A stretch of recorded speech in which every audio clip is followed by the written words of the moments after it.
আসসালামু আলাইকুম, সবাই কেমন আছেন? আমি ভালো আছি আলহামদুলিল্লাহ।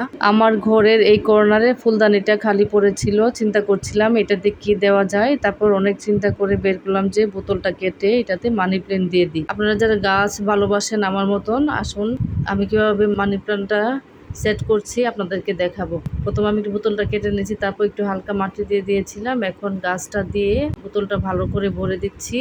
যে মাটি দেওয়া আমার হয়ে গেছে গাছের গোড়ায়। এখন একটু আমি কালারফুল পাথর দিয়ে দিব। আসলে ঘরের ভিতরে থাকবে, কালারফুল পাথরগুলো দিলে দেখতে অনেক ভালো লাগবে। ঘরে থাকলে দিতে পারেন, না দিলেও সমস্যা নাই, পাথর দিলে দেখতে সুন্দর লাগে এই আর কি। আসলে গাছ আমার অনেক ভালো লাগে, আমার সারাদিনই গাছের সাথে থাকতে ভালো লাগে। আমার মানি প্ল্যান্ট সেটিং করা হয়ে গেছে, এখন ফুলদানিতে দিয়ে দিব।